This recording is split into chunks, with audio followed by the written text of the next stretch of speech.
No moi, mä oon Mukhtar Habib ja olen asunut Suomessa noin 30 vuotta. Mulla on sellainen työhistoria, että mä oon noin 21 vuotta työskennellyt entisen Helsingin sosiaali- ja terveysvirastossa ja vuonna 2014 olen siirtynyt opetusvirastoon. Kävin tuolla Tampereella 2018 suorittamassa opettajan pedagogiset opinnot ja toimin jonkun aikaa opettajana, jonka jälkeen sitten siirtyin asiantuntijaksi 4 peruskouluksi, jotka sijaitsevat Helsingin Vuosaaressa.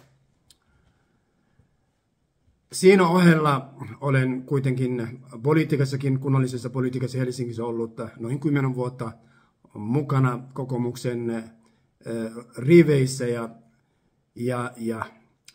ja on yrittänyt tässä yhteiskunnassa laajalla reviirillä kantaa korteni kekoon, koska jos me haluamme, meillä on turvallinen yhteiskunta, joka huolehtii kansalaisistaan ja kuntalaisistaan, että kyllähän se vaatii sitä, että jokainen meistä kykyjensä mukaan jotenkin osallistuisi ja siihen kunnan kassaan tai valtion kassaan parhaansa mukaan ja kykyjensä mukaan sitten laittaa mitä hän pystyy, jotta me voimme ylläpitää näitä peruspalveluja.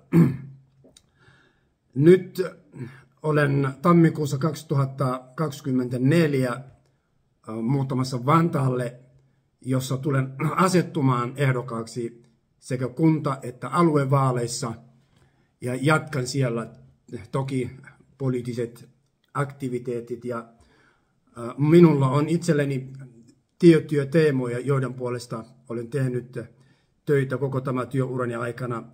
Toki, kuten tässä alussakin mainitsin, mä olen 30 vuotta tehnyt töitä ja olen lasten ja nuorten ja perheiden kanssa ollut tekemisissä.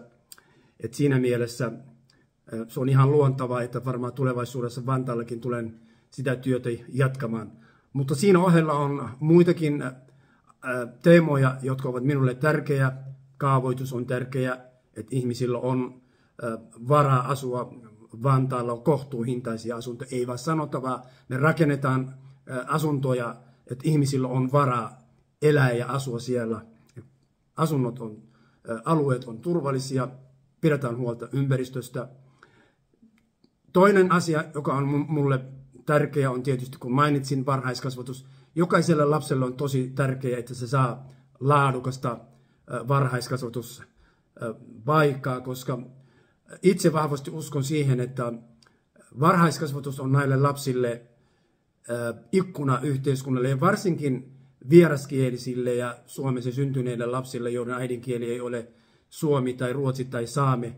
Niille se on eritoten hirveän tärkeä, no miksi ei suomalaisillekaan, mutta kuitenkin niille ihmisille, näille lapsille se on hirveän tärkeä. No miksi se on tärkeä? Siksi, että ne oppii kieltä, ne oppii meidän yhteiskuntaa, oppii kulttuuria, näkevät, että miten tämä yhteiskunta pyörii. Ja jos varhaisessa vaiheessa tämä alkaa, se tarkoittaa sitä, että tulevaisuudessa he voivat sekä kielellisesti että muutenkin yhteiskunnan tuntemus voisi olla vahva. Ja sehän tarkoittaa sitä tulevaisuudessa, että hekin osallistuvat tähän suomalaisen yhteiskuntaan ja integroituminen voi olla paljon helpompaa kuin se, jonka kielitaito on joko kehno tai ei käynyt varhaiskasvatusta ja muutenkin. Et siinä mielessä jokaisella lapsella on tärkeä turvallinen varhaiskasvatuspaikka. No toinen, joka on mulle tärkeä, on tämä kaavoitus. Kun mä sanon vielä kerran, koska kaavoitus on siinä mielessä tärkeä, koska monta kertaa kuulee, kun ihmiset käyvät työssä, heille ei ole varaa, palkalla ne ei voi elää.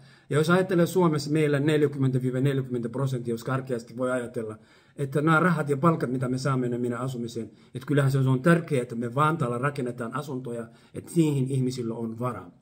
Toinen, mikä on mulle tärkeää, on sitten tietysti talous. Jos kunnan talous ei ole kunnossa, me ei voida kuitenkaan näitä peruspalveluja ylläpitää. Meidän pitäisi saada Vantaalle enemmän yrittäjiä, jotka työllistävät ihmisiä, ja sitä kautta sitten saadaan enemmän verotuloja Vantaalle. Jos olet tietysti kiinnostunut näistä mun edesottamuksista, varsinkin politiikassa, voit käydä vilkaisemassa mun kotisivua www.mukhtarhabib.fi. On tietysti työn ohella ja politiikan ohella on osallistunut ja hoitanut paljon muitakin luottamustehtäviä, jotka ovat irralla sekä politiikasta että työelämästä, mutta niissä kaikissa te voitte sitten tutustua ja käydä katsomassa kotisivulla, niin siellä sitten tulette näkemään. Kun mä sanon, että tietysti mä tuun asettumaan ehdokkaaksi kunta- ja aluevaaleissa 2024 ja toivon saavani teiltä kuntalaisilta, vantaalaisilta, koska minä en asettu jonkun ryhmän takia ehdokkaaksi, vaan mä teen kaikkien vantaalaisten puolesta työtä ja teen parhaani mukaan. Ja olen valmis kohtaamaan teitä ja olen valmis keskustelemaan kaikista niistä asioista, jotka askarruttavat teitä. Ja mikäli teidän luottamus riittää ja pääsen läpi, lupaan, että hoidan nämä asiat ja lupaan, että teen 100% työtä, että nämä asiat toteutuvat. Mä kiitän tässä vaiheessa ja toivon, että käytte katsomassa mun YouTube-kotisivua ja sieltä voitte tutustua pikkuhiljaa. Mä sitten kerron viikoittain joitain asioita, joihin tulen ottamaan kantaa. Minusta meidän yhteiskunnassa on tärkeää, että ne, jotka voi hyvin, pitävät huolta niistä, jotka eivät voi syystä tai toisesta hyvin. Ja sillä tavalla, että tämä yhteiskunnan eheys voi säilyä. Me ei voida laittaa ihmisiä paremmuusjärjestykseen tai tärkeysjärjestykseen niin kauan kuin me eletään tässä yhteiskunnassa. Me olemme samassa veneessä ja pidämme huolta toisistamme, mutta se tarkoittaa sitä, että jokainen, joka kykenee, osallistuu. Ja ne, jotka eivät itse pysty syystä tai toisesta, niistä huolehdimme. Vielä kerran kiitän ja kun katsotte minun kotisivua ja palaamme näihin muihin asioihin tulevaisuudessa. Kiitos.